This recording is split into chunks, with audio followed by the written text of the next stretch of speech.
Bismillahirrahmanirrahim. Dear students, Assalamu alaikum. We are going to start chapter number 5, second year chemistry. This chapter is about group 2 metals, which are also known as the alkaline earth metals. Our first lecture is based on student learning outcome. We state that describe the properties and trends of group 2 elements, including their electronic configuration, valency electron, and the reactivity. Student periodic table के group 2 में जो elements हैं वो metallic in nature हैं और ये कौन कौन से हैं? They are beryllium, magnesium, calcium, strontium, barium and radium.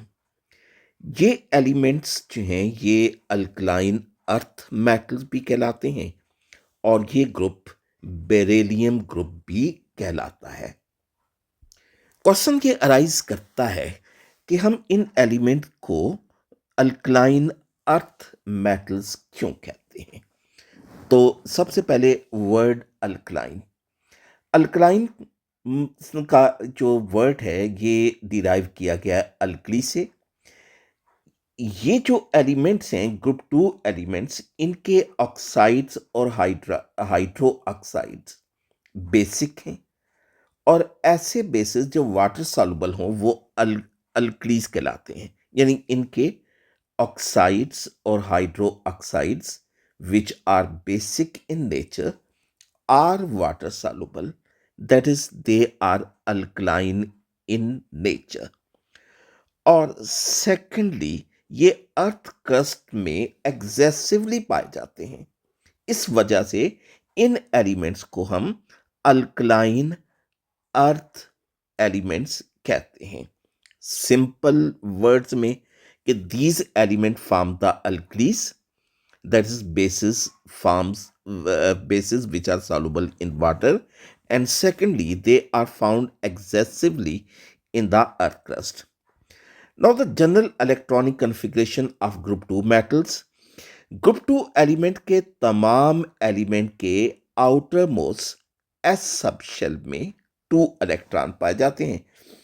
इनकी जनरल इलेक्ट्रॉनिक कन्फिग्रेशन NS2 यानी beryllium atomic number 4, electronic configuration 1s2 2s2, magnesium 1s2 2s2 2p6 3s2।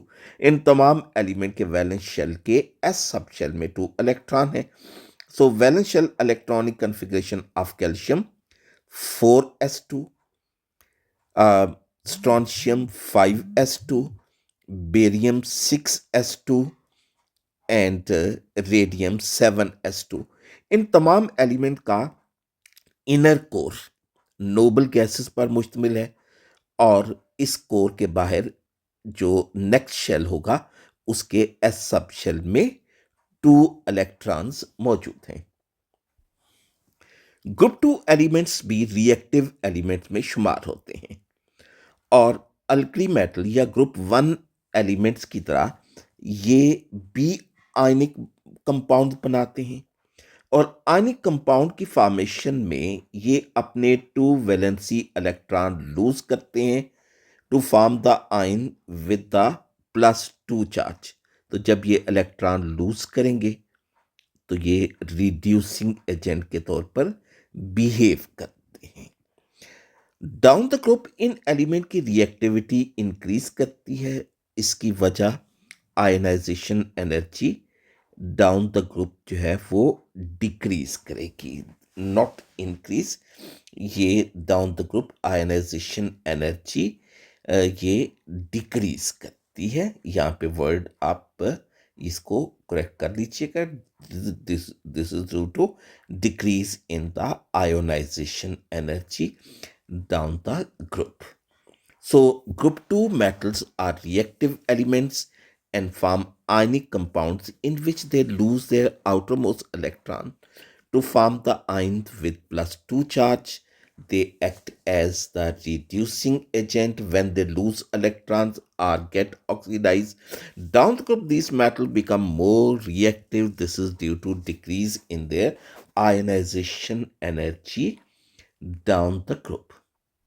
Ji students, now the trends in the ionization energy and the chemical reactivity कि इन element की chemical reactivity जो है वो ionization energy से कैसे relate करती है। जो जितने भी मेटल्स होते हैं उनकी रिएक्टिविटी उनकी इलेक्ट्रॉन लूज करने की टेंडेंसी पर डिपेंड करती है। अगर एक एलिमेंट में इलेक्ट्रॉन लूज करने की टेंडेंसी ज़्यादा है, उसकी रिएक्टिविटी ज़्यादा होगी। अगर इलेक्ट्रॉन लूज करने की टेंडेंसी कम है तो रिएक्टिविटी कम होगी। और ये जो इलेक्ट्रॉन लूज करने की टेंडेंसी ये किस बात पर डिपेंड करती है? ये आयनाइजेशन एनर्जी पर। तो अगर आयनाइजेशन एनर्जी कम होगी, रिएक्टिविटी ज्यादा होगी। So reactivity of metal depends upon their ionization energies. Less ionization energy, more is the reactivity. अब अगर हम ग्रुप टू एलिमेंट्स को देखें तो ग्रुप टू एलिमेंट के वैलेंस शेल में 2 इलेक्ट्रॉन्स हैं। तो इसलिए ये बॉन्ड फॉर्मेशन के वक्त या रिएक्शंस में ये 2 इलेक्ट्रॉन लूज करते हैं और ये 2 इलेक्ट्रॉन लूज करेंगे 2 स्टेप में। और इन 2 इलेक्ट्रॉन्स को रिमूव करने में जितनी एनर्जी एब्जॉर्ब होती है वो फर्स्ट आयनाइजेशन एनर्जी और सेकंड आयनाइजेशन एनर्जी कहलाती है। यानी what is first ionisation energy? It is the minimum amount of energy required to remove 1 electron from the isolated gaseous atom, from the outermost shell of isolated gaseous atom to form a monopositive ion। जैसे ये आप देख रहे हैं magnesium, इसके valence shell में 2 electron है, तो इसके वैलेंस शेल में से 1 इलेक्ट्रॉन रिमूव करके मोनोपॉजिटिव मैग्नीशियम आयन बनाने के लिए जो एनर्जी एब्जॉर्ब होती है वो 738 किलो जूल पर मोल है। And this is known as the first ionization energy. Whereas the amount of energy which is required to remove second electron from the monopositive ion to form a dipositive ion is known as the second ionization energy। यही example लीजिएगा कि मोनोपॉजिटिव magnesium ion के valence shell में मौजूद जो अब एक electron रह गया है उसको रिमूव करने के लिए जो है एनर्जी जो एब्जॉर्ब होती है वो 1451 किलो जूल पर मोल है और इसके नतीजे में डाई पॉजिटिव आयन बनता है। So this much energy is required in order to remove the 2 electrons from the outermost shell of the magnesium। अब जो इन एलिमेंट की रिएक्टिविटी जो है इसके लिए इन रिएक्टिविटी का मतलब ये है कि इन तमाम एलिमेंट्स को रिएक्ट करने के लिए अपने आखिरी शेल में मौजूद जो है 2 इलेक्ट्रॉन जो हैं वो लूज करने पड़ेंगे और इस मकसद के लिए एनर्जी एब्जॉर्ब होगी। लेकिन फर्स्ट आयनाइजेशन एनर्जी और second ionisation energy group 2 metal की डाउन द ग्रुप डिक्रीज करती है। तो इसका क्या मतलब हुआ कि रिएक्टिविटी इंक्रीज करेगी। तो इसको जरा आप डिटेल से देख लेते हैं। That is down the group it become easier to remove outermost electrons from the valence shell of group 2 metals। ये अब डाउन द ग्रुप जो है वो आयनाइजेशन एनर्जी क्यों डिक्रीज हो रही है या इलेक्ट्रॉन लूज करने क्यों इजी हो रहे हैं, इसकी वजह ये है कि down the group number 1 atomic radius increase कर रहा है and secondly there is increase in the shielding effect. Shielding effect आप 9th क्लास से पढ़ते चले आ रहे हैं यानी it is decrease in the nuclear force of attraction for outermost electron due to the presence of inertial. तो down the group number of inertial increase करते हैं, शील्डिंग इफेक्ट भी बढ़ेगा और एटॉमिक रेडियस भी बढ़ेगा, जिसकी वजह से क्या होता है कि nuclear force of attraction outer most electron के लिए डाउन द ग्रुप डिक्रीज करेगी and it become more and more easier for the atoms down the group to lose two electrons. So these elements become more and more reactive down the group, जिसकी वजह से reactivity इन element की increase करेगी। इसको हम दो example से जो है वो स्टडी करते हैं, इंक्रीज इन द रिएक्टिविटी। सबसे पहले हम ये देखते हैं कि how these metal react with the dilute hydrochloric acid. Beryllium जो है वो बहुत ही स्लोली रिएक्ट करता है डाइल्यूट HCl के साथ। मैग्नीशियम विग्रसली रिएक्ट करेगा, forming the bubbles of hydrogen gas, and reaction become more and more vigorous from calcium to strontium to barium onward. So reactivity increases from beryllium to barium due to decrease in ionization energy.